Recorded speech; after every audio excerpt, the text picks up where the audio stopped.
Hello everyone, I'm Carius, and today we're going to be taking a look at my Doomsayer. Now, the Doomsayer is just the Nerf community's fancy name for an ERTL rapid-fire shotgun that has been converted to shoot regular darts with longer barrels and rear loading holes at the back so that you can load them easily. And what this gives you is a 12-shot high-powered blaster because it's got a long shot sized plunger tube, if not bigger, and it can handle quite a lot of spring power. So what you've got here is kind of a cylinder alternative to something like the Caliburn. So a Doomsayer is to a Caliburn what a Fearless Fire is to a Strife, basically. It's fairly easy to get them to go 200 FPS. This one I've got hitting 170, and that's just with a length of K25 spring put in it. And it hits 170 with AccuFakes and with worker darts. So the advantage of something like this, as opposed to a clip-fed system, is that you can top it off on the fly, as opposed to using mags. You can just have a pouch of darts and just keep loading it through the rear loading holes. So, the original blaster looks more like this. It was made by ERTL, which is kind of a like Bass Pro Shops hunting, fishing type company that dabbled in toys, I believe. And you can see it's even got a little working safety here, and it used to fire old school mega darts, and it fired them okay, especially once you modify it a bit, take out the air restrictors and stuff.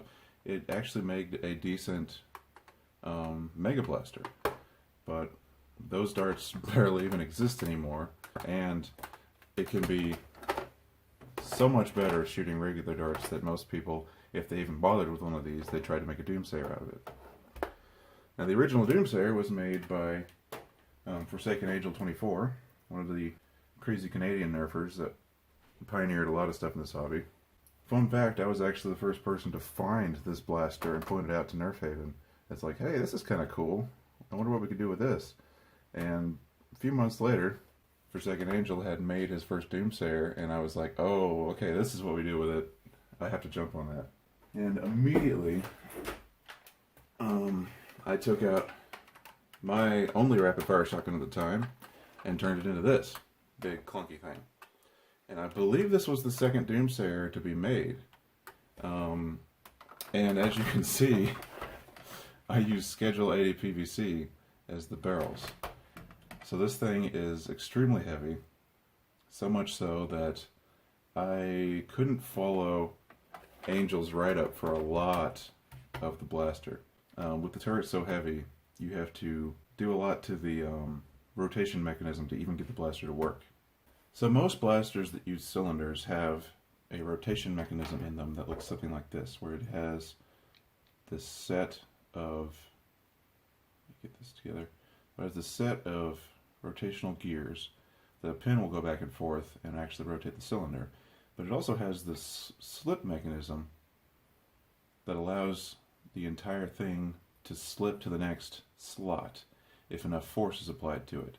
And there's a spring inside the mechanism that determines how much force is required to manually rotate it. And it's this kind of mechanism that allows you to force cylinder blasters into the next slot without breaking anything. The parts you see here are from a Doominator, which has two sets of rotation mechanisms. One that goes behind the actual cylinders, and one for the whole four-cylinder rotating mess. And they both have different versions of this slip mechanism that allows the thing to click into place but also slide into the next place.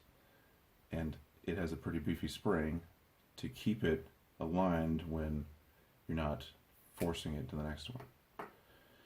Now, a problem with making Doomsayers is that whenever you add barrels this long to something, and most Doomsayers are even longer because you can actually go up to a foot and more of barrel past the front here, and it has enough power to take advantage of that. And when you're doing that, you're adding so much weight to the blaster that it's its rotation mechanism no longer functions properly. The spring power of the stock spring in the rotation mechanism is not enough to keep this together when the blaster is rotating. So instead of actually cycling to the next barrel, when you pump it, this slips because the weight of the cylinder is so much that it just doesn't want to move. So the first thing you got to do with a Doomsayer, aside from adding your barrels and such, is doing something about this mechanism so that it can't slip on you due to the extra weight of the cylinder. Now with this one, which was my second Doomsayer that I made, I managed to keep the manual rotation active because I'm using just some Lee's rigid tube. I think it's some clear, and it might even be clear PVC that's really thin. It's like aquarium tubing. And the extra weight added from that wasn't too much. So I was actually able to just double up on the spring in the rotation mechanism, and that worked. But for my original Doomsayer, this big heavy thing, there was literally no way for me to get the rotation mechanism to slip correctly and still have the blaster advance when I pumped it. So I literally had to glue the teeth of the slip mechanism together. And as you can see, I can't manually rotate this blaster. I have to actually pump it every time I want to rotate it. So it's really annoying to load. Whereas with my current one, I can just load 3 darts in each side, rotate it 3 times, and then load 3 darts in each side, and it's full because it's a 12-shot. And it's funny, the original Doomsayer, Forsaken Angel, actually, for his rotation mechanism, he completely filled in the spring with hot glue and basically created a stiffer spring that way. So it was a spring that was just inside a cylinder of hot glue, and that worked. Now this thing is over a decade old, and it still fires, still works great, but it's heavy and ridiculous, and you can't manually rotate it, so loading it is annoying. But it still works. This one was made a couple years later and became one of my favorite blasters for a long time. It actually uses this yellow part from the other Doomsayer. This part, that was removed entirely, so I used it as a barrel spacer in front just for looks. I used this for a long time, then I kind of disappeared from the hobby. And when I came back to the SDNC, I started using it again, and it was still as mean as it's always been, except now people are like, what the hell is that? I've never even seen that blaster before, because it had been so long. These things have been discontinued for a while, and I had all these kids coming up to me like, what's that? Where'd you get that? Did you make that? It was kind of hilarious. And then the plunger head exploded. I was running it around, I primed it, fired it, and nothing came out the front, and I heard some rattling, and I knew it was toast. And it's kind of has sat in my workshop just waiting to be fixed for almost a year now, and I finally opened it up and found out that the breakage wasn't even that bad. I was able to make a replacement plunger head for it and put it in there, do a little bit of extra padding so that it wouldn't happen again, and now it's working good as new. And with some of my new painting and stenciling techniques, I was like, well, let's actually paint up the brown parts to make them look a little better, match the yellow up front, and then I put my logo up here. And so it is reborn and ready to be used in ADL as the oldest blaster there against a bunch of FDLs and Caliburns. And that'll be pretty fun. Alright, so let's shoot some stuff. Alright, so let's test fire it through the chronograph and show you what kind of numbers I'm getting. 169, 173, 160, 162, 166, and those are all worker darts so far. 163. I think I've got AccuFakes for the rest of this. Yep. 172. 171. 141. Sometimes you get a weird shot because of the wide rubber head of the AccuFake dart, just kind of sticking through the barrel. Like that was a really bad one. It's still in 104 FPS, but you could hear it kind of squeak through the barrel. Which is why I prefer worker darts and long barrels. That's what everybody does, but you can still shoot them alright sometimes. Like that one, 178. And 173. I believe that's it. Yep. So consistent 170s with single darts, no matter what kind of dart it is. I imagine elites will do a little better, but I don't use elites, so who cares. Now I've loaded 3 sets of 2 worker darts. Shotgun loaded. 140. 138. 133. Yeah, so 130, 140 with double shot, which is pretty damn good. Now let's see what my old Doomsayer does. Just because, since I got it out. Now these barrels are a lot looser. They're Schedule 80 PVC.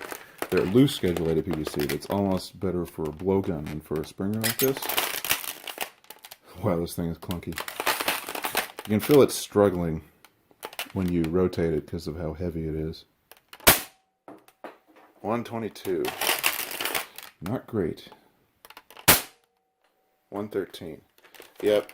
So this one, the steel isn't as good. I believe it's using the stock spring, and the barrels are not suited for these darts. So definitely an inferior blaster at this point.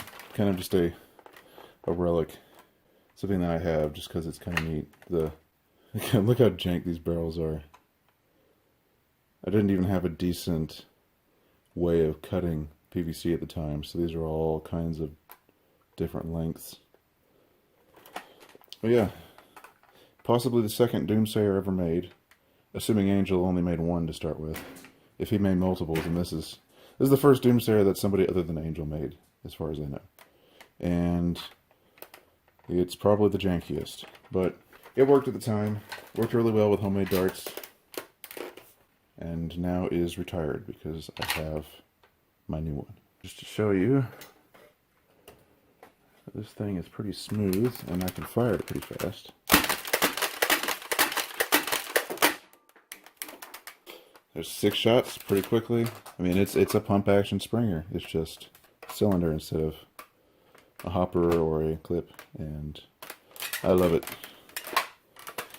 I'm very happy to have it back. I wish I had fixed it way earlier, and now it's time to challenge the Atomic Dart League with something way older than the SCNC. Just for fun, let's do some target practice. I'm about 20 feet away. I've got 12 shots. I'm going to try to hit 1 cut per shot, starting from the top. And not use all 12, hopefully just use 6. That was close.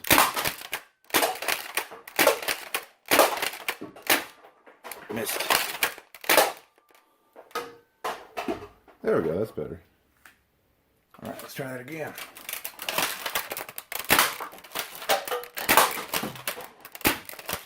Oh, that was right over the top of it.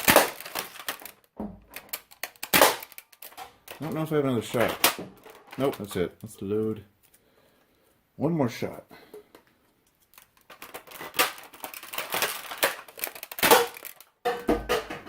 Yep. God, this feels good. I've been using this thing for so long that it just feels right. That's like only the second take of that shot, and it's able to hit most of what I'm shooting at. I'm going to do 1 more just because I'm having fun. I've given myself 6 shots to shoot those 3 cups that you can see on the black shelf way back there. This is, it's about 35 feet away. It's a pretty long distance for an indoor target. And let's see if I can actually do it. We'll hit the acetone can right next to the yellow cup. That was way off. There we go.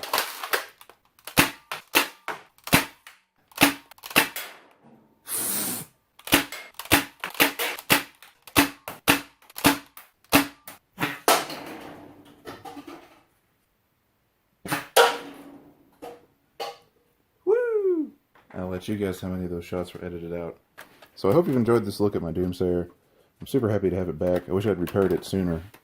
If I'd known how easy it was going to be to fix, I would have. But now it's back. I look forward to using it again at SCNC and challenging the Atomic Dart League with something that is over a decade old and going super retro against calibers and FELs. That'll be fun.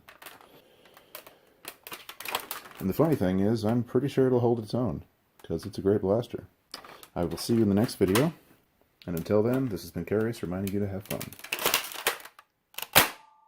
Oh, dry fire. That was dumb.